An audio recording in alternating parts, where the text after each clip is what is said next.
100.6 FM RPK Kutai Kartanegara dengan program Bincang Tokoh.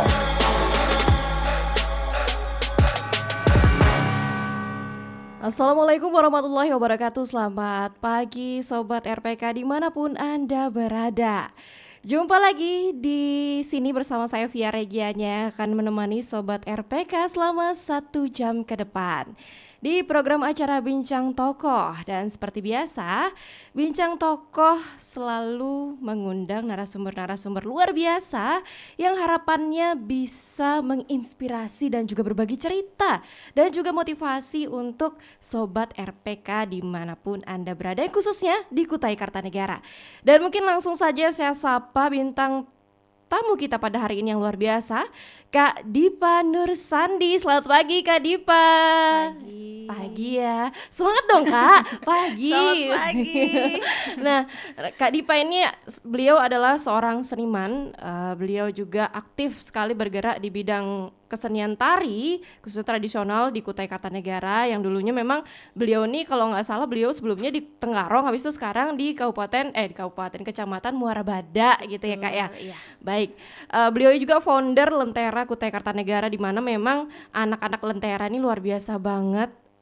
Mereka itu mampu gimana ya, masih kecil-kecil udah pada latihan nari, gimana sih, udah pada semangat buat mencoba hal-hal baru, salah satunya menari ini. Berkat tangan dingin Kak Dipa Nursandi. Gimana Kak kabarnya hari ini Kak? Alhamdulillah sehat, luar biasa. Sehat luar biasa ya Kak. Akhirnya ketemu juga. Akhirnya ketemu ya. Susah banget ini cari jadwal Kak Dipa nih, karena beliau Masya memang Allah. dari Muara Bada Kak ya. Kak, ngomong-ngomong soal tari. Kenapa sih dulu waktu sebelumnya Kak Dipa sangat sekali tertarik dengan seni tari sendiri? Mungkin bisa diceritain Kak. Ya sebenarnya mungkin karena orang tua kan kalau ibu itu di Solo, di vokal Solo. Oh, Jadi vokal dia Solo malah. ibu itu penyanyi, bapak itu pencipta lagu.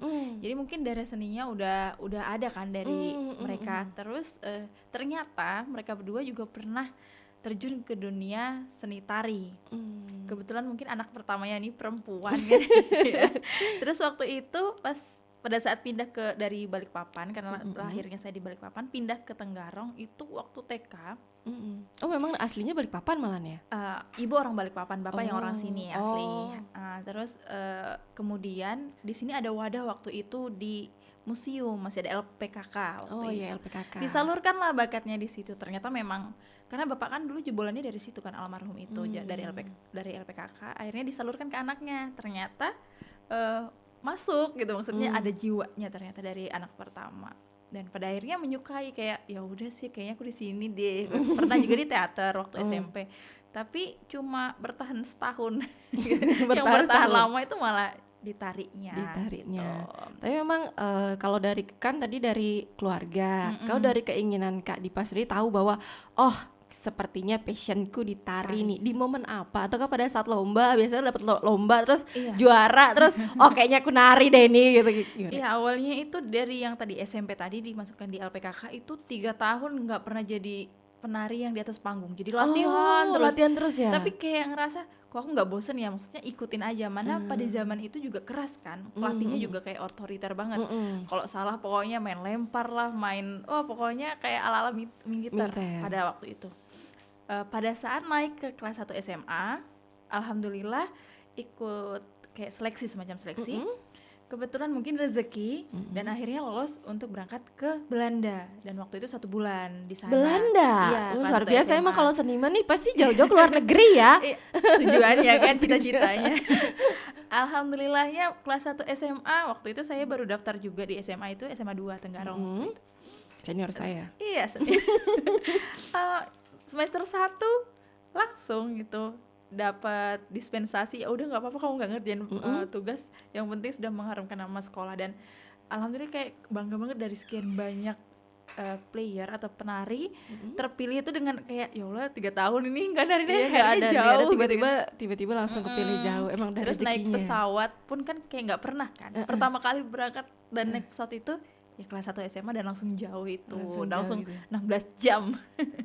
Maka dari itu akhirnya memutuskan kayaknya Iya, aku kayaknya aku ditarik. di sini deh, Nah, gitu, salah kayak. satunya berarti motivasinya Iya. ke luar negeri. Keluar Tapi negeri. memang rata-rata seniman memang selalu keluar negeri ya Kak ya. Tapi kan nggak berpikir bahwa kita kan keluar negeri tuh kayak nggak berpikir ke situ, apalagi kan baru 3 tahun, baru kayaknya pemula banget gitu, dari SMP ke SMA kayaknya kayak nggak percaya gitu, tiba-tiba ada rezeki tersebut, ya udah deh, apalagi banyak senior juga, kita seleksinya juga bersaing dengan senior, dan alhamdulillah ternyata memang rezeki gitu kan, nggak expect gitu bakal keluar negeri, keluar Samarinda aja kayaknya waktu kuliah SMP kan kayak masya Allah banget gitu, tahu-tahu langsung keluar negeri tuh kayak ini mimpi nggak ya. Dari situ akhirnya memutuskan setelah pulang dari Belanda itu, karena waktu itu festival Tongtong di di Den Haag-nya, akhirnya memutuskan bahwa kayaknya memang jiwaku terpanggilnya di sini. Nah, pada saat di situ udah mulai untuk gimana sih caranya untuk sharing ke teman-teman dulu. Baru ternyata peminatnya kok banyak anak-anak kecil gitu. Dari situ kita ya udah kita ajarin deh pakai bahasa kita. Waktu itu belum ada metode yang kayak harus jadi guru dengan murid, enggak. Jadi kayak ya udah ayo bareng-bareng gitu. Iya, karena Gitu adik saya aja gurunya Kak Dipa gitu kan. Jadi memang basicnya karena salah satunya karena keluar negeri tadi ya Kak ya, Iya. karena keluar negeri. Kalau sejauh ini udah kemana aja Kak?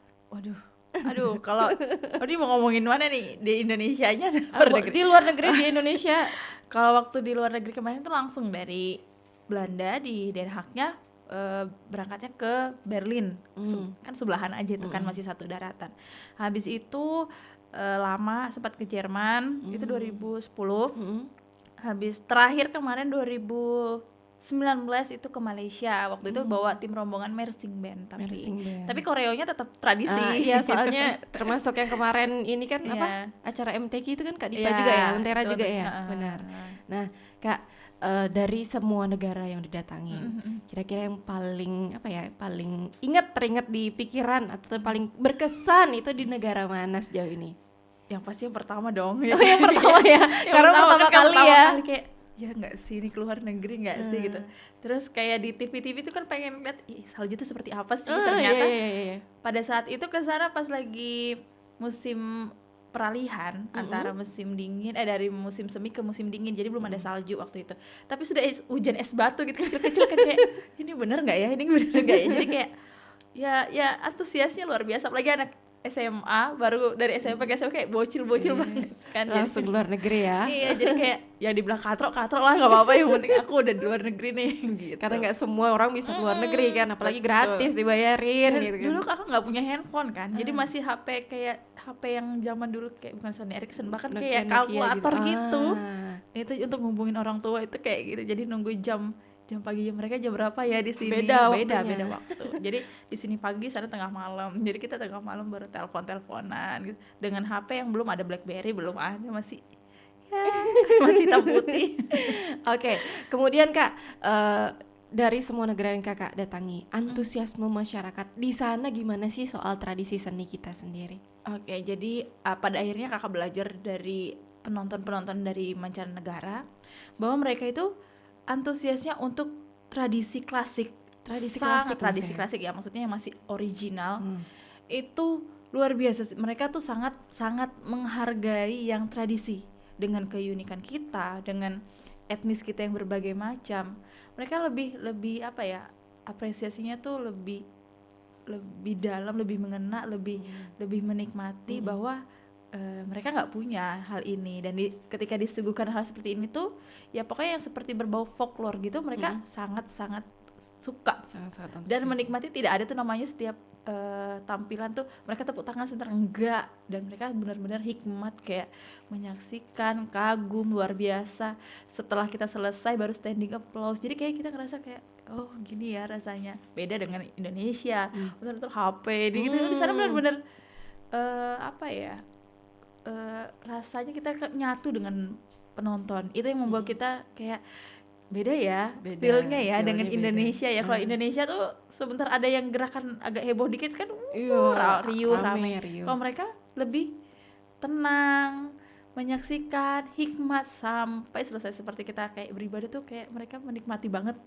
Kapan kita selesai baru mereka memberikan apresiasi yang luar biasa kayak gitu. Itu Kalau sebenarnya. sejauh ingatan Kak Dipa, tarian apa aja waktu itu dibawain di luar negeri? Apakah tradisi Jepang atau Dayak atau seperti apa, atau kontemporer seperti apa? Ya, kemarin itu kita terbagi dua. Jadi yang dari pedalaman itu diambil khusus oleh pemerintah di desa Pampang waktu itu. Pampang. Ya, jadi kan memang waktu itu neneknya yang masih kuping panjang yang dibawa, tradisi iya, banget iya, iya. kan. Masih yang benar-benar pelakunya.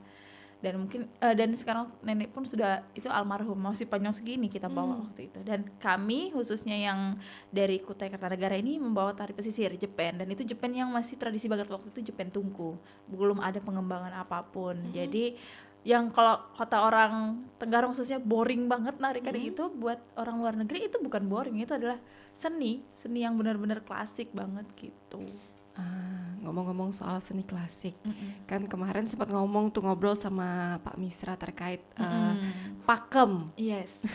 Nah, sejauh apa sih, sepenting apa sih menurut pakem itu sendiri Kak untuk sebenarnya untuk tarian, basic tarian sendiri? Iya, pakem itu sebenarnya dasar. Kayak kita misalnya mau jalan pun kita harus belajar kan, belajar merangkak, belajar untuk jalan tertatih segala macam.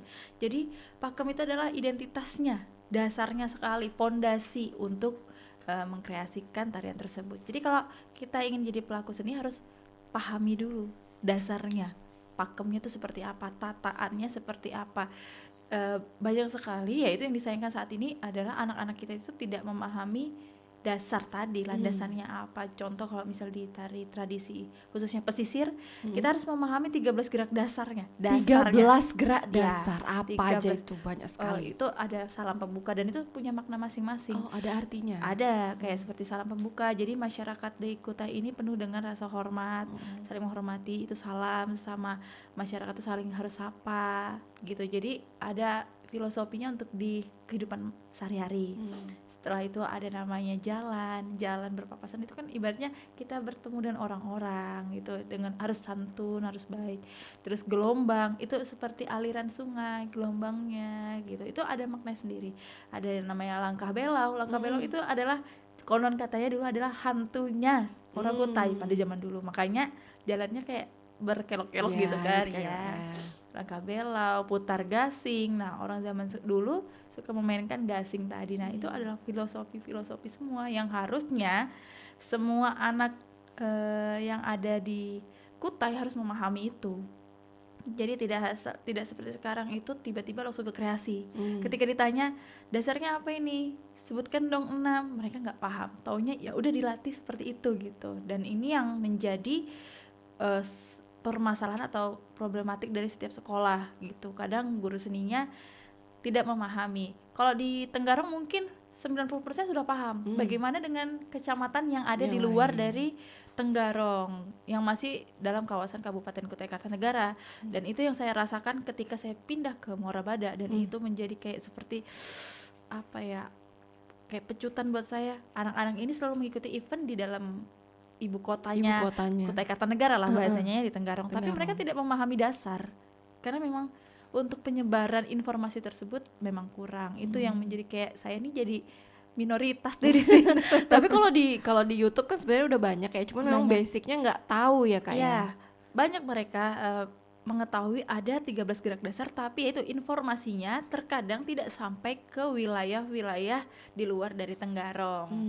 Jadi kadang mereka bingung ada nggak tutorialnya, pada ada di YouTube. Ketika dilakukan pun mereka bingung nih gimana sih gerakannya, dan itu memang harus disentuh langsung, ditreatment langsung bagaimana caranya mereka memahami 13 gerak dasar tersebut, khusus di Jepang sih sebenarnya. Khusus di Jepang. Sejauh ini kalau di Kutai Kartanegara sendiri ada berapa sih Kak tarian, jenis tarian yang memang adat atau seperti Jepang, Dayak, atau ada tarian-tarian lainnya? Kita selalu memegang 3 pilar kebudayaan. Jadi ada tari, kalau di pilar keraton kan ada tari kemindu, topeng kemindu, terus ganjar-ganjur, dan itu memang hanya boleh dilakukan atau mungkin pendidikannya itu dilakukan oleh teman-teman dari pihak kesultanan.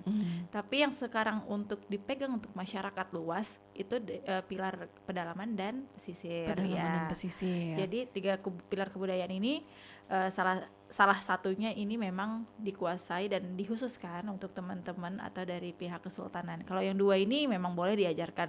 Namun kita pecah lagi, kalau pedalaman ini mau pedalaman apa? Banyak sekali.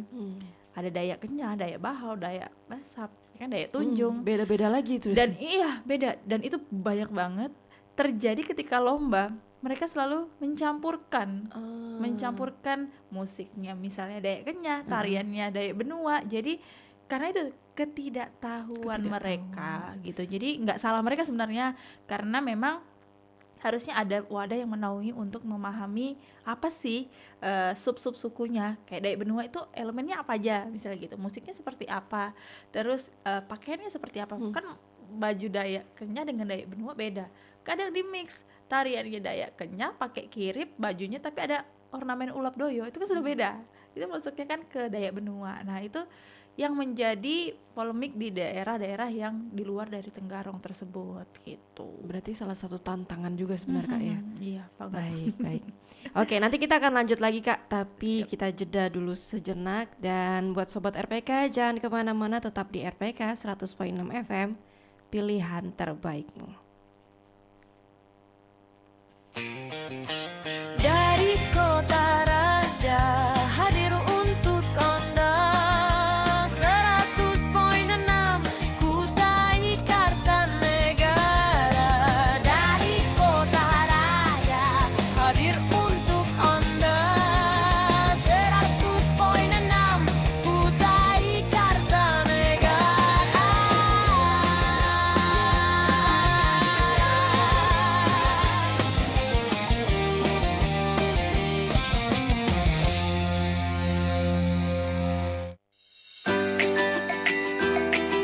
Sobat, tahukah kamu baju adat adalah simbol kebanggaan dan identitas budaya kita?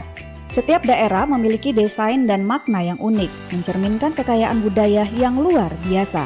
Mari kita bangga mengenakan baju adat kita, baik dalam acara khusus maupun dalam kehidupan sehari-hari. Baju adat bukan hanya pakaian, tapi juga bentuk penghargaan terhadap warisan nenek moyang kita yang harus kita jaga dan lestarikan. Dengan mengenakan baju adat, kita ikut memperkenalkan budaya Indonesia yang kaya akan keindahan dan keberagaman. Tidak ada salahnya untuk menunjukkan kebanggaan atas asal-usul kita, apalagi saat merayakan hari-hari penting seperti pernikahan, pesta adat, atau upacara budaya. Dengan mengenakan baju adat, kita tidak hanya mengenakan kain, tapi juga nilai dan sejarah yang mendalam. Jadi, ayo tetap bangga dan lestarikan budaya kita dengan mengenakan baju adat Indonesia.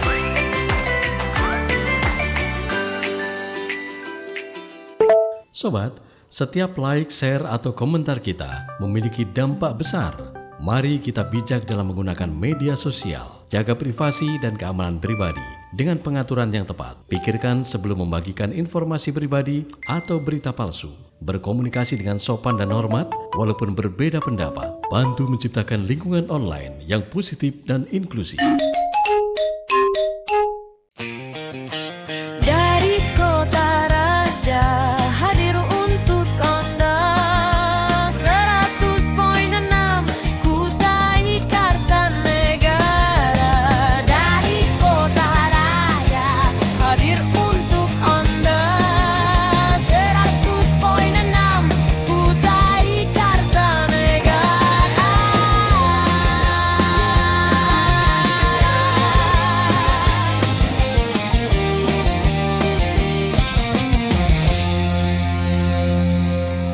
Halo Sobat RPK, jumpa lagi nih di Bincang Toko. Oke, kita lanjut lagi Kak Dipa.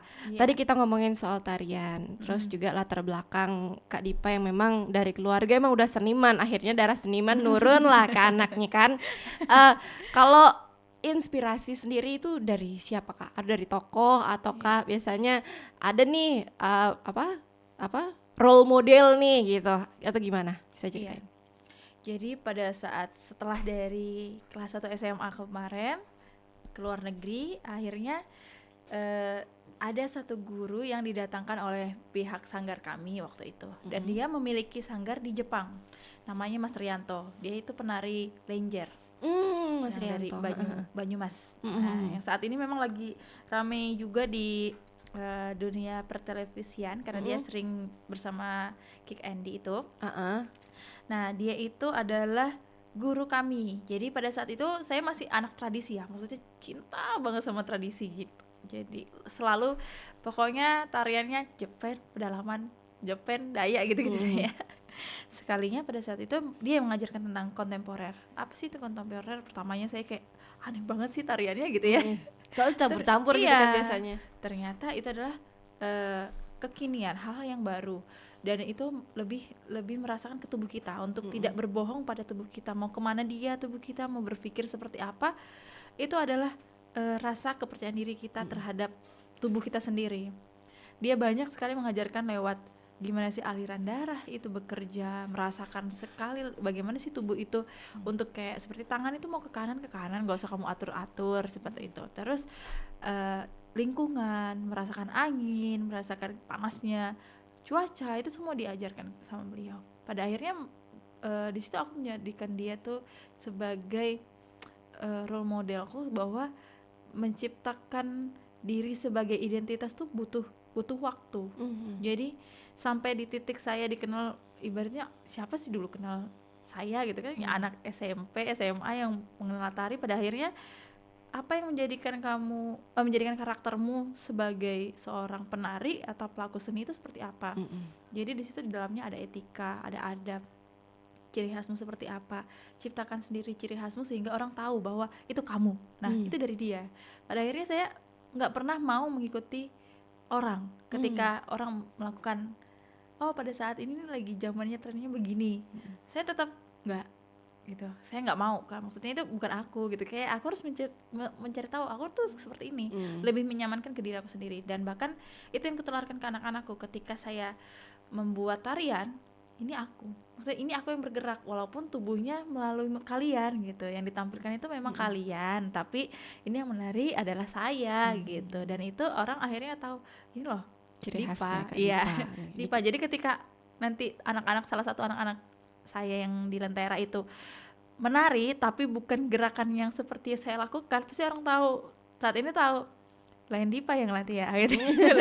lain gerakan Dipa ya, orang tuh tahu. Alhamdulillah seperti itu. Dan itu nggak instan, prosesnya tuh luar biasa panjang banget sampai pada hari ini masih dilatih, masih mencari jati diri ini seperti apa. Kalau misalnya ternyata saya lihat kok gerakannya kayak gerakan orang sih, lain aku banget gitu, orang tuh jadi kayak tahu gitu. Alhamdulillah sampai di titik itu, dan bukan merasa puas tapi harus merasa kurang terus untuk belajar seperti itu.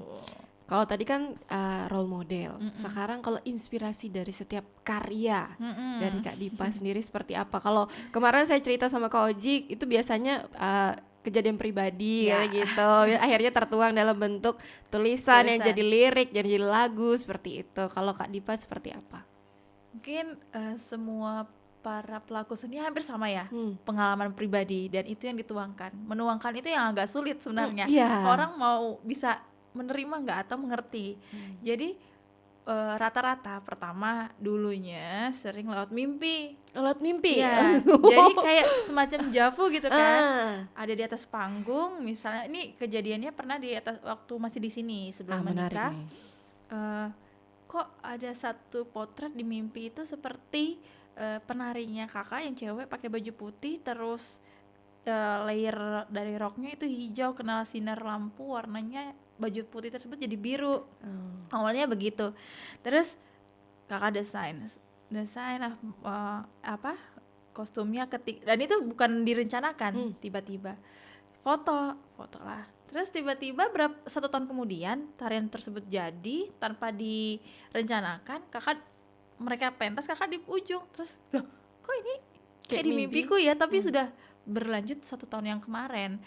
Buka lagi galeri HP ketika lagi mencari sesuatu di galeri foto, loh kok aku pernah desain ini ya. Nah jadi kayak dikasih kayak semacam clue-clue lewat mimpi. Itu yang pertama. Terus yang kedua, ada hal-hal yang diberikan seperti yang terakhir kemarin tentang Kerigit Madang. Nah itu waktu Jejak Budaya yang pertama 2015 Jejak Budaya ya kan? itu seru banget. Saya merindukan ada Jejak Budaya lagi di Kutai Kartanegara. Bismillah lah ya, mudah-mudahan nanti ke depannya.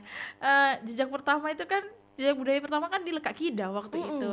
Nah waktu kakak survei lokasi, kakak sendirian cewek untuk membuka jalan trekking. Bapak kepala adatnya setelah itu tiba-tiba malam itu kan ketika kita ngumpul semua, kakak dikasih nama tiba-tiba si Krigit Madang, dan Iya. kakak tanya itu filosofinya apa segala macam. Dan pada akhirnya bisa terwujud di tahun 2024 kemarin gitu. Dan ternyata apa yang diceritakan Bapak itu enggak serta-merta saat itu juga kakak lakukan sebagai karya, tapi ternyata apa sih manfaatnya nama kakak sebagai Krigit Madang dan digelari sama teman-teman jejak budaya. Madang selalu manggilnya sekarang Madang Iya, ya kan soalnya ya di waktu- Instagram Krigit Madang juga kan. pada akhirnya nama itu yang melekat dan terjadi dalam kehidupan kakak bahwa sosok Krigit Madang adalah sosok perempuan yang mampu membantu sesama perempuan, khususnya masyarakatnya pada zaman dulu. Dan ternyata dalam kehidupan kakak sedikit banyak kakak tuh seperti menjadi ibu kakak buat anak-anak kakak untuk tempat curhatnya mereka, tempat perbantuan mereka lah. Jadi ya kakak pikir mungkin ini dari sifatnya Krigit Madang ini yang diberikan, dan itu yang menjadikan kakak mendalami peran tersebut sebagai Krigit Madang, dan itu yang kakak tuangkan akhirnya di tarian tersebut. Siapa sih sosok Krigit Madang? Oh, dia adalah salah satu pahlawan pada zaman dulu yang kata bapak adalah penolong untuk masyarakat pada zaman dulu. Terus dia juga diperebutkan oleh dewa-dewa. Akhirnya kakak coba tulis, kakak coba buat alur ceritanya seperti apa, bentuknya seperti apa, dan terciptalah tarian tersebut. Alhamdulillahnya keluar pertama kali anak-anak menarikan keluar jadi juara 1 di Kalimantan Timur. Di iya, alhamdulillah. Jadi inspirasinya ya rata-rata dari situ. Terus kemarin yang memberanikan diri, nah itu anak-anak buka buku. Bun, di dalam buku bahasa Inggris saya ada tentang Putri Karangmelunu nih. Itu kayak, ya terus kan Putri Karangmelunu itu gedung. Iya, karena tahu kan gedung ya anak-anak, di Tenggara. apalagi kan anak-anak Muarabada taunya gedung. Lain, itu siapa? Maksudnya dia tercerita. Itu siapa, Bun? Itu saya ceritakan, itu sosok perempuan yang dulunya menikah dengan Aji Batara Agung Dewa Sakti. Dan mereka masih nggak itu apa. Ya udah, akhirnya kayaknya bagus nih kalau diangkat, tapi kan agak sedikit uhuri ya, karena kan itu tadi akan menyentuh daerah kesultanan. Betul. Pada saat itu kakak langsung kontak Kak Dedi, Kak Dedi. Kak Dedi dan Kak Wati waktu itu, Kak Aji Saripah. Ada seandainya mau mengangkat tentang sosok ini boleh nggak? Terus adakah adab yang tidak diizinkan dengan diizinkan seperti apa? Akhirnya mereka mengeluarkan naskah kesultanan untuk kakak baca dan kakak pelajari. Pada akhirnya gimana nih musiknya Kak? Apakah boleh menyentuh atau tidak? Pokoknya jangan sampai bersentuhan atau nanti ada permasalahan ke depannya. Dan itu akhirnya kami mengambil simbol-simbol tentang bagaimana sih adanya si Putri Karangmelunu dan lahirnya si Putri Karangmelunu dari jahitan layar, dari desa dusun dan babu jaruma pada waktu itu. Akhirnya kakak pelajari semuanya dan direvisi dan setiap kakak bikin gerakan kakak kirim ke Kak Dedi, Kak revisi, karena memang takut kan. Kak revisi, udah oke nih, cuma tinggal perannya si Putri Karangmelunu aja nih, gak ada oke. Habis sudah selesai, Kak revisi kostumnya. Pokoknya kakak minta revisi banyak pada waktu itu. Dan itu 2023 setelah COVID. Setelah COVID. Iya, jadi jebol pertama tari waktu itu ada kegiatan di stadion bawah, ditonton, dan musik Kak revisi. Pada saat itu musiknya masih sama-sama dengan si Kakak Oji tadi, si Ilham. Sampai dia juga, Kak aku merinding nih Kak musiknya. Bilang ya udah pokoknya diatur aja gitu kan. Dan alhamdulillah ketika mengeluarkan tari Jepen Putri Karangmelunu itu setelah direvisi oleh beberapa ibaratnya pembina kami, seperti Kak Dedi, Kak Wati, untuk proses project tersebut keluarlah Putri Karangmelunu. Dan alhamdulillah kemarin diapresiasi dengan Institut Seni di Solo ya, di Surakarta. Jadi kemarin sempat berbincang-bincang tentang tarian tersebut di kegiatan Hari Tari Sedunia 24 April tahun 2023 kemarin, seperti itu. Jadi tari Jepen Putri Karangmelunu itu menceritakan sosoknya itu seperti apa sampai lahirnya si Putri Karangmenu, dari awal dapatnya si bambu tersebut, keluarnya ulat kecil dan menjadi Ulat kecil naga, dan ya itu menjadi naga, diceritakan. iya. Dan ya itu ada salah satu celotehan anak-anak tadi, apa sih Bun, apa sih nih kayak gitu, kok di buku bahasa Inggris ini ada, di buku SMP waktu itu, buku pelajaran. Akhirnya kita ceritakan ulang melalui tarian seperti itu. Untuk proses proses itu Kak, kira-kira membutuhkan waktu berapa lama untuk suatu proses dari inspirasi akhirnya di panggung? Iya, Itu butuh waktu berapa lama untuk membuat itu? kalau kita pelaku seni itu nggak bisa dipaksa kan, biasanya kan kayak nggak mau apalagi bisa. lomba. Sebenarnya betul. kalau lomba itu kakak tuh yang paling sebel banget, harus di deadline. Nah, pada akhirnya ketika menghasilkan karya-karya yang murni, berarti bukan untuk dilombakan atau deadline-nya lomba bakal 1 bulan ke depan, kita lebih menikmati. Dan mungkin kalau deadline-nya perkiraan kakak sekitar 5-6 bulan, karena memang prosesnya yang kayak santai dan lebih kayak ini gimana ya, oh ini dapat clue-cluenya dari kostum, perkainan, ibaratnya dari semua aspek, terus propertinya itu berjalan mungkin sekitar 6 bulan 6 bulan minimal ya? mungkin, Minimal 6 bulan ya? karena kita lebih menikmati kayak menuliskan konsepnya, oh ceritanya seperti ini, oh membaca lagi. Jadi kayak nggak dipaksa ketika oh berarti di scene awal ini gerakannya karena dia mencari sosok ini tadi harus begini ya gitu, dan itu memberikan atau mentransfer gerakannya juga nyaman gitu, nggak dipaksa. Beda kalau misalnya kayak lomba, kayak kenapa sih ini harus berpikir apa lagi sih ini gitu. Tapi kalau menghasilkan karya-karya yang benar-benar untuk dinikmati banget, itu ya biasanya minimal sih 6 bulan. Minimal 6 bulan ya? Iya. Kalau sejauh ini Kak, Kak Dipa jadi koreografer juga, karya yang paling berkesan yang mungkin tantangannya ribet banget nih tapi luar biasa juga, ketika hasilnya luar biasa juga. Iya, jadi kalau di pesisirkan, tantangan kita kan ada 2 nih, pesisir sama pedalaman. Jadi kalau di pesisir kemarin ada satu tarian selain PKM ya, PKM itu memang adalah kayak ikoniknya kita gitu, karena itu luar biasa melelahkan prosesnya. Nah terus prosesnya itu melelahkan karena tadi banyak revisi, banyak hal-hal yang harus kita sesuaikan dengan ceritanya, karena apalagi ini sosok kerajaan kan ya.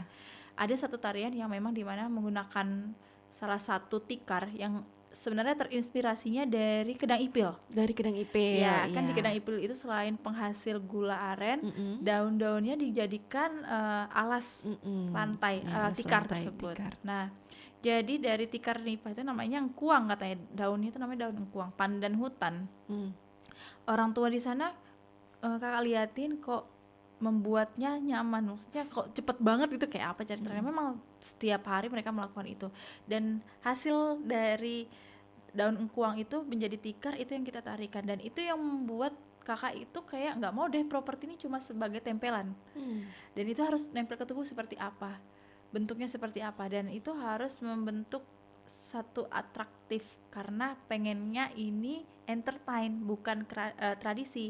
Dan ini bukan untuk dilombakan, tapi untuk semacam mengenalkan lentera di sana di Morabada. Itu yang jebolan pertamanya. Jadi itu yang berkesan karena apa? Karena memang dari segi musik, dari segi properti yang harus dilatih buka tutup dengan kedisiplinan tinggi tadi, dan harus rampak bahasanya, harus rapi. Itu terjadi proses yang luar biasa dari anak Morabada yang tadinya karena terbiasa dengan tarian Sulawesi lemah gemulai, dan mereka harus mengeluarkan power yang ekstra, latihannya benar-benar kayak di kayak alam militer lah pokoknya. Dan alhamdulillah itu menjadi salah satu pengalaman mereka bahwa jebolnya lentera dari tarian tersebut. Jadi orang mengenal lentera di Morabada dengan satu powernya, dengan tingkat kerapian dan rampaknya yang baik. Tapi itu bukan saya sebelum itu salahnya anak-anak gitu. Kenapa dia mau mendengarkan ocelotehan si bunda ini kan, mau dihukum. Dan akhirnya dari tarian itu orang mengenal, dan musiknya sudah dipakai di mana-mana oleh para sekolah-sekolah yang ada di Kalimantan Timur khususnya. Itu harusnya izin ya Kak Iya, ya. Karena ada hak kekayaan intelektual di sana. Karena tarian itu tuh sekarang kita sering banyak dapat royalty. Tapi sudah didaftarkan atau gimana? Waktu itu kita belum daftar hakinya sih. Cuman karena ketahuan, namanya sekarang kan ketahuan menggunakan terus nggak izin, dan kita juga sudah berbadan notaris kan, dan itu jadi menjadikan kekuatan kita bahwa untuk bisa menempuh jalur hukum gitu. Jadi ya karena tarian itu akhirnya mendapat pundi-pundi dan jadi inspirasi teman-teman semua sih. Oh, tarian ini sering dipakai dengan mereka sekolah-sekolah khususnya dalam Luar lomba-lomba biasa, gitu. luar biasa sekali loh Kak Diva ini. Diam-diam Anda ya. Kan sebelumnya di Tenggarong Kak. Lentera itu kan awalnya di Tenggarong. Yap. Termasuk adik saya tuh masuk di Lentera. Terus akhirnya di Muara Badak tuh. Iya. Kenapa? Kenapa pada akhirnya di Muara Badak, dan juga pada awal bagaimana sambutan atau antusias anak-anak Muara Badak sendiri dengan Lentera sendiri, yang kalau saya lihat sekarang tuh kan banyak banget anak muridnya. Kalau sekarang gimana tuh Kak, bisa diceritain? Ya sebenarnya sedih sih kalau ngomongin Lentera Tenggarong kan ya. Jadi awal mulanya itu memang 2015 bikin di sini tuh di sebelah kan. Iya, saya ingat latihannya di kolam renang. Kolam renang. Terus lanjutnya berjalan dengan baik, punya murid juga luar biasa seperti itu. Dan ternyata 2018 menikah. Menikah. Iya, menikah. Kan memang awal mulai itu melanjutkan step hidup selanjutnya gitu kan. Iya, menikah akhirnya karena memang jodohnya dapatnya di Muara Badak, ya udah deh. Tapi pada saat 2018 ke 2019 itu masih PP karena tadi ada project yang ke Malaysia.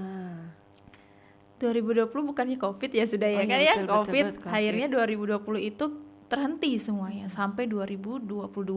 Namun 2022 itu sudah mulai bisa sekolah walaupun pakai masker kan ya. Nah, adalah itu event FLS 2N. Nah, dan kakak nggak mungkin bisa kesini lagi tuh karena waktu 2020 kakak hamil. Nah, di situ terhenti lagi dah, jadi nggak bisa lagi. Istirahat dulu ya. Istirahat dulu ya gitu ya. Nah, pada saat hamil pun karena kebetulan ada ponakan dari suami ini ikut FLS terus, nah minta dilajarin 3 orang doang waktu itu. 3 orang dan doang. itu ditutup pakai di rumah, itu ditutup pintunya pada saat latihan karena masih WTF kan waktu itu, nggak boleh kemana-mana. Jadi diam-diam walaupun sampai besar ini iya perutnya sih, kan. perutnya gede, ingat aku itu. Ternyata event pertama mereka FLS menang juara 1. Iya, karena memang jujur aja pada saat tahun kemarin sebelum adanya Lentera, di sana masih sering menggunakan YouTube untuk sebagai bahan inspirasi. Iya. Biasanya seperti Iya. itu sih Kak. Jadi mereka melihat di YouTube, oh tariannya seperti ini, jadi kayak ATM, amati tiru modifikasi sedikit gitu kan. Musiknya pun mereka belum tahu bahwa sekarang harus punya gitu.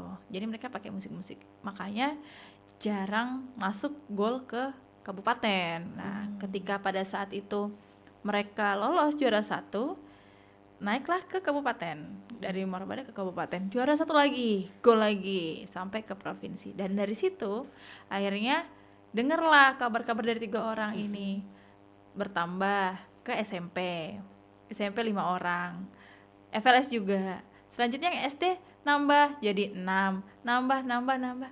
Jadi dari 2022 ke 2025 notabene anak-anak kita sekitar sudah 100 karena tadi omongan-omongan tadi. Dan setiap akhirnya pada akhirnya kita membuka pendaftaran itu setiap bulan Desember, kayak bulan ini nih. Perangkatan itu setiap Desember. Jadi ada angkatannya ya, gitu ya. Ada jadi batch-batchnya. Iya, karena kalau nggak seperti itu kita kan terbatas dengan tempat latihan. Kalau nggak dibatasi kuotanya untuk bukan sombong sih, maksudnya memang tempatnya nggak memadai gitu. Karena itu kan cuman ruang yang tadinya warungnya mertua, kakak jadikan tempat latihan karena mertua sudah nggak jualan lagi kan. Ya udah deh kita jadikan itu aja. Jadikan tempat latihan, ditaruh ini sih cermin-cermin tadi. Jadi prosesnya itu nggak langsung tiba-tiba banyak. Kita memiliki ukuran-ukuran yang misalnya kita terima 10 aja ini ya gitu. Ya yang bulan ini nanti kayaknya 10 aja karena memang yang kemarin masih bertahan toh. Kita tuh menunggu masih mau ikut terus. Jadi kita menunggu untuk yang kakak kelas 3 ini pindah dulu. Selesai kan mereka kuliahan tuh, jadi berkurang baru bisa nambah. Tapi kadang yang mereka kuliah memang di Samarinda, tapi pada jadwal latihan pulang ya. Itu kan kenapa sih kalian nggak pulang, nggak usah latihan aja. Ya itu akhirnya menjadi banyak karena tadi setiap Desember kita akan buka pendaftaran tapi dengan batasan dan kuota. Dan alhamdulillah ketika semakin sempit, pemerintah desa di sana memberikan support banyak hal. Kayak nanti insya Allah tahun depan ini kita dapat bantuan gazebo, bahan gazebo untuk di arena outdoornya Lentera. Dan itu untuk jadi salah satu tempat latihan karena harus dibagi dan nggak muat ke dalam ruangan. Ya supportnya alhamdulillah dari pemerintah desanya luar biasa sih buat kita. Kalau kan tadi kalau kita tahu Muara Badak tuh banyak suku Bugis gitu. Iya. Dengan kondisi Kak Dipa masuk ke sana dengan tari tradisi khususnya Kutai, Jepen, itu gimana tuh? Apa nyambungnya tuh gimana tuh Kak?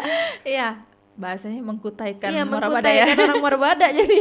Iya, pada akhirnya mereka harus mencintai Kutai sendiri karena bersentuhan langsung dengan pemerintah Kutai Kartanegara.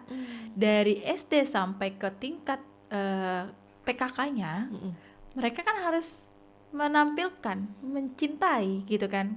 Jadi mereka selalu mengikuti event-event yang ada di Kutai Kartanegara khususnya Tenggarong. Nah, nggak mungkin kan tarian-tarian di luar dari 3 pilar tersebut, anggaplah satunya enggak, 2 pilar lah paling enggak ya, pedalaman atau pesisir.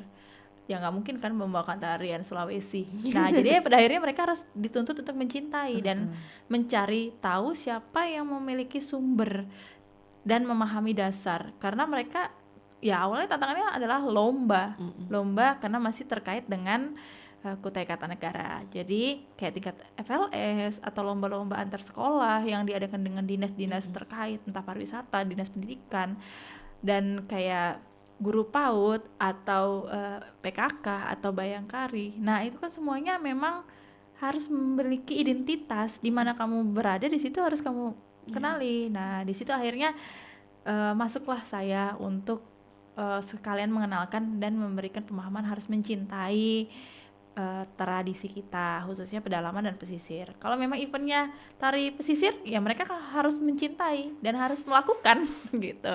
Mencintai dan harus melakukan gitu ya. Untuk sebagai agentnya lah, paling nggak ketika saya memberikan ke mereka, mereka akan menyalurkan ke kanan kirinya, mungkin keluarganya, karena pasti itu akan selalu dipakai gitu.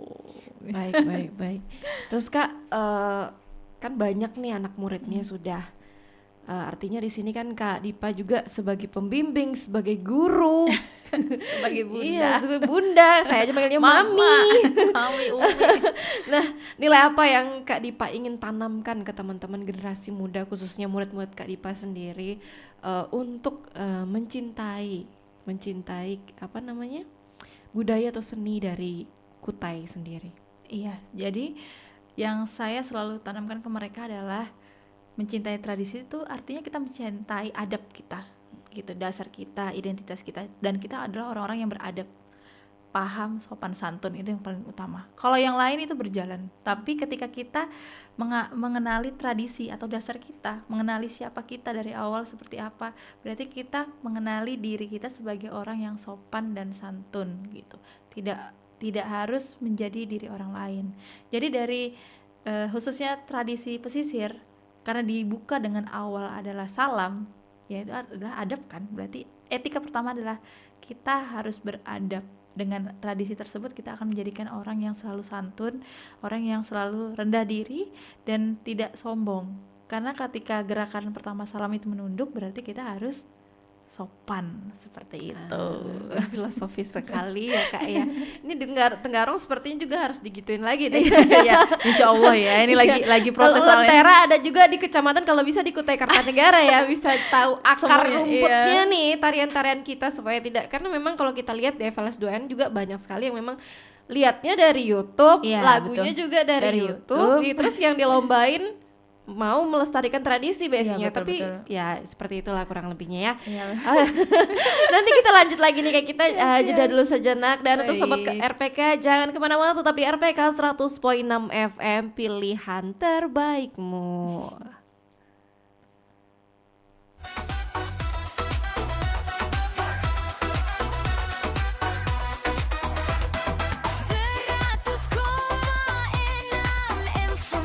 Kutai Kartanegara pilihan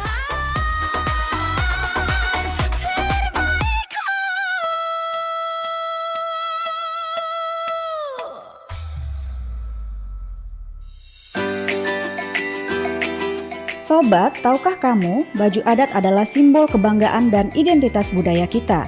Setiap daerah memiliki desain dan makna yang unik, mencerminkan kekayaan budaya yang luar biasa. Mari kita bangga mengenakan baju adat kita, baik dalam acara khusus maupun dalam kehidupan sehari-hari. Baju adat bukan hanya pakaian, tapi juga bentuk penghargaan terhadap warisan nenek moyang kita yang harus kita jaga dan lestarikan. Dengan mengenakan baju adat, kita ikut memperkenalkan budaya Indonesia yang kaya akan keindahan dan keberagaman. Tidak ada salahnya untuk menunjukkan kebanggaan atas asal-usul kita, apalagi saat merayakan hari-hari penting seperti pernikahan, pesta adat, atau upacara budaya. Dengan mengenakan baju adat, kita tidak hanya mengenakan kain, tapi juga nilai dan sejarah yang mendalam. Jadi, ayo tetap bangga dan lestarikan budaya kita dengan mengenakan baju adat Indonesia.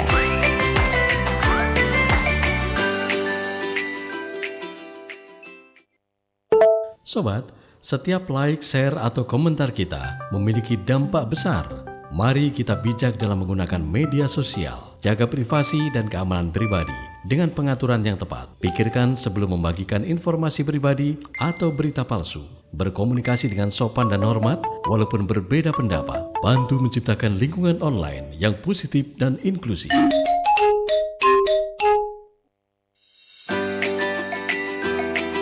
Sobat, tahukah kamu baju adat adalah simbol kebanggaan dan identitas budaya kita? Setiap daerah memiliki desain dan makna yang unik, mencerminkan kekayaan budaya yang luar biasa. Mari kita bangga mengenakan baju adat kita, baik dalam acara khusus maupun dalam kehidupan sehari-hari. Baju adat bukan hanya pakaian, tapi juga bentuk penghargaan terhadap warisan nenek moyang kita yang harus kita jaga dan lestarikan. Dengan mengenakan baju adat, kita ikut memperkenalkan budaya Indonesia yang kaya akan keindahan dan keberagaman. Tidak ada salahnya untuk menunjukkan kebanggaan atas asal-usul kita, apalagi saat merayakan hari-hari penting seperti pernikahan, pesta adat, atau upacara budaya. Dengan mengenakan baju adat, kita tidak hanya mengenakan kain, tapi juga nilai dan sejarah yang mendalam. Jadi, ayo tetap bangga dan lestarikan budaya kita dengan mengenakan baju adat Indonesia.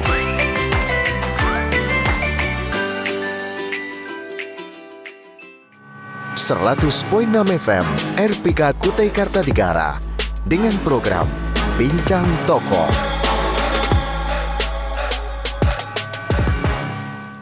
Halo Sobat RPK, kembali lagi nih bersama Via dan juga Kak Dipa di sini di program acara Bincang Tokoh. Kita menuju ke segmen terakhir nih Kak. Nah, tadi kita udah cerita banyak hal nih Kak, terkait perjalanan Kak Dipa, kemudian perjalanan Lentera sendiri. Nah, aku mau tahu sebenarnya pandangan Kak Dipa sendiri terkait seberapa penting sih pendidikan seni khususnya di Kutai Kartanegara sendiri Kak? Iya. Kalau dibilang seberapa penting, penting banget gitu. Jadi karena tradisi ini, seni tradisi ini adalah identitas, dimanapun itu pasti jadi identitas ya. Mau kamu paham tentang ilmu saintis pun, pasti ujung-ujungnya kamu suka apa gitu kan ya.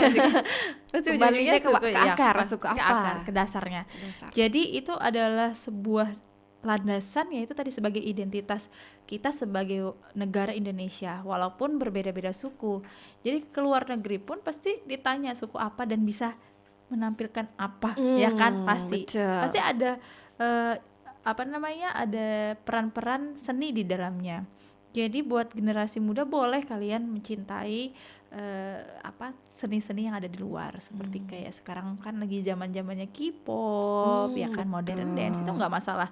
Tapi tetap harus setidaknya kalian ketika ingin menyukai wilayah Asia atau kebaratan, kamu harus paham dulu tentang tradisimu. Kamu sebagai apa? Misalnya nih, kakak campuran Batak juga nih. Oh, ada Bataknya. Mama Batak, Mama Batak, Papa Kutai. Jadi kita paling nggak, walaupun kakak tidak menyentuh wilayah Sumatera Utara, tapi kakak harus paham, oh bahasanya seperti ini, oh lagu-lagunya seperti ini, walaupun kakak nggak menyentuh kayak tari-tariannya, lebih kayaknya condong ke bapak deh kan ya.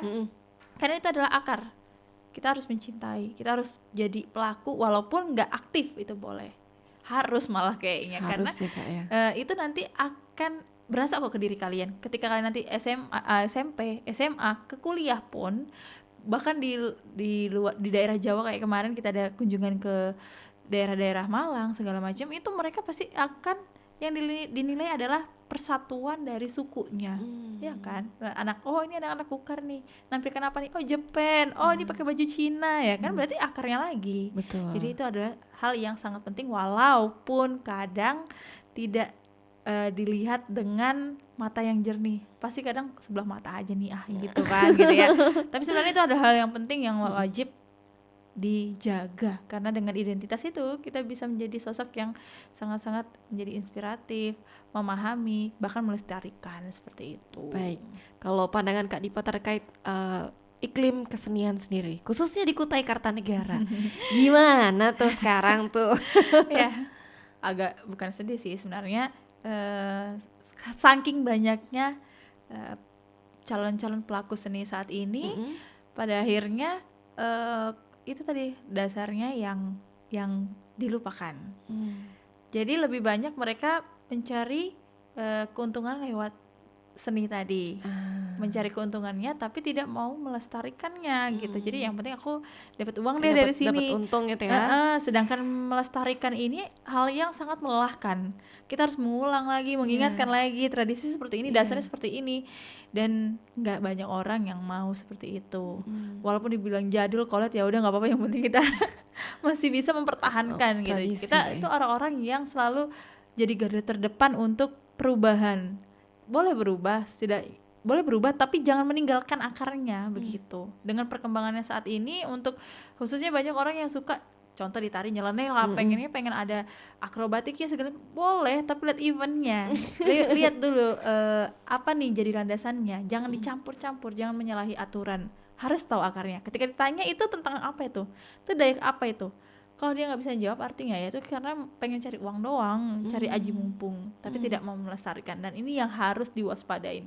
Ketika dia memberikan informasi ke muridnya terus salah, itu akan berakar sampai ke bawah. Nanti sampai ke depannya akan menjadi perubahan perubahan ilmu jadinya, karena penyampaiannya salah. Nah ini yang harus digali. Saya tidak mau dikatakan bahwa saya pahami, tapi saya harus belajar selalu dengan perubahan iklim yang ada di khususnya Kutai Kartanegara, karena tadi aksesnya kan banyak lewat sosial media dan lain-lain. Akhirnya mereka pengennya begini nih karena lebih menarik, padahal itu adalah hal-hal yang harus diwaspadai. Ketika kita selalu menampilkan kreasi, akhirnya yang tradisi tadi dasarnya akan menghilang. Kasihan nanti ke depannya nih anak cucu kita, dia nggak tahu nih mau yang mana, ikut ke barat-baratan kah atau bagaimana, karena sudah aksesnya adalah di sosial media, udah sangat-sangat kreasi gitu. Itu yang sangat memprihatinkan sih untuk saat ini. Makanya sebisa mungkin anak usia dini, khususnya dari SD, itu harus dicekokin dengan tradisi dulu. Nanti ketika memang eventnya harus ada kreasi, tapi mereka harus paham dasarnya seperti Paling ini. nggak ketika tampil bisa menampilkan yang lain, tapi memang basicnya harus tradisi. Harus tahu tradisi, pakemnya, terus teorinya, kayak tari Dayak Kenyah itu harusnya menggunakan ini. Nanti jangan sampai ada bahasa, aku nggak tahu nih tarian Dayak apa gitu kan, pakai kirip, nggak tahu nih Dayak apa, wah itu bahaya. Hal simple sebenarnya, padahal mereka melakukan tapi tidak memahami teorinya, dasarnya gitu. Pakai kirip tapi menarikan Dayak benua, kan agak aneh gitu. Oh iya, gitu kan. Itu hanya dipahami oleh pelatih nari ya kayaknya. Ya, itu yang harus jadi PR-nya harus bagaimana bahasanya bisa menyentuh anak-anak bahwa oh tari Dayak Kenyah itu kayak gini ya sayang gitu kan. Jadi harus tahu nanti kalau misalnya Dayak benua begini ya gitu.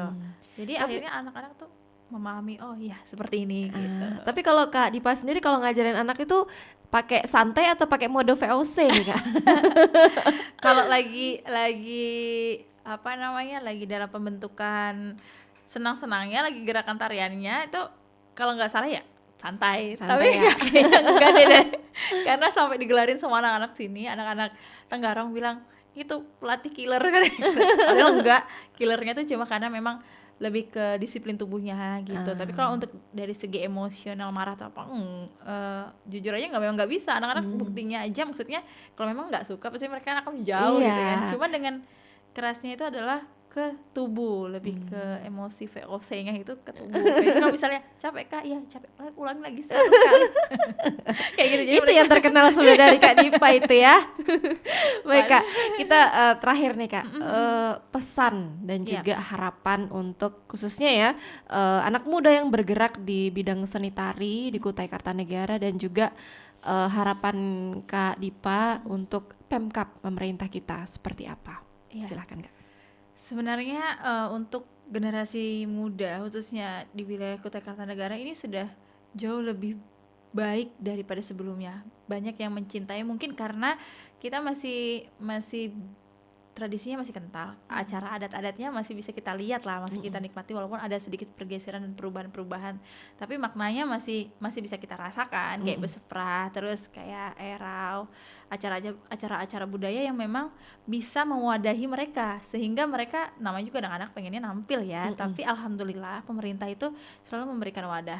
Namun ada beberapa hal yang ada beberapa hal yang disampaikan oleh teman-teman yang baru memulai ini, mengatakan bahwa mereka tidak disentuh oleh pemerintah. Ya semoga kedepannya sih dari dinas yang terkait apapun itu bisa mendata ulang lagi, karena semakin bertambahnya tahun itu semakin bertambah juga komunitas-komunitas seni yang ada di sini. Makanya saya bilang untuk di Kukar ini luar biasa banyak yang peminatnya untuk di bidang seni, khususnya di entah itu tari 3 pilar ataupun di luar wilayah 3 pilar seperti etnik-etnik yang ada yang bermukim di sini lah ya.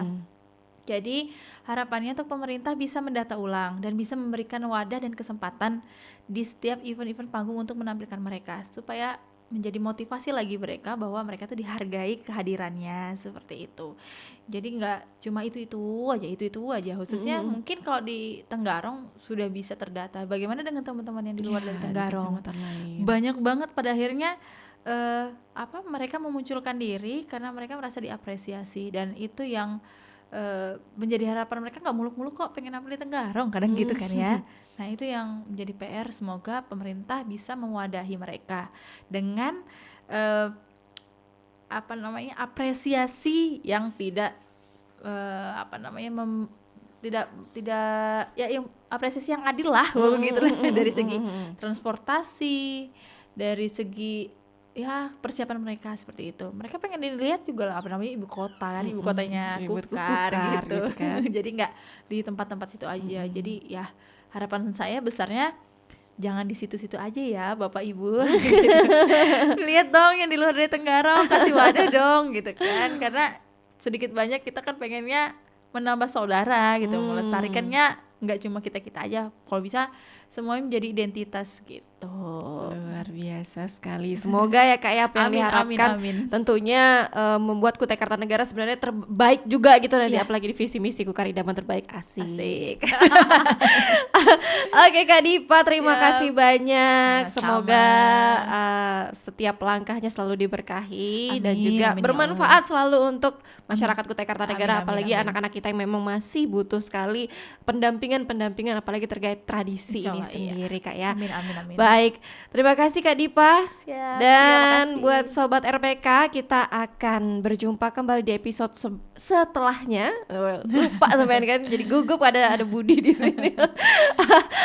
Kita akan berjumpa lagi di episode selanjutnya, dan semoga dengan hadirnya Kak Dipa di sini bisa menginspirasi dan juga memotivasi Sobat RPK dimanapun Anda berada untuk membanggakan khususnya Kabupaten Kutai Kartanegara. Dan sampai jumpa di edisi berikutnya Bincang Tokoh hanya di RPK 100.6 FM, dan saya Via Regianya pamit undur diri, dan tetap dengarkan RPK 100.6 FM, pilihan terbaikmu. Wassalamualaikum warahmatullahi wabarakatuh. Waalaikumsalam. Demikian telah kita simak bersama Bincang Tokoh hari ini. Sampai jumpa.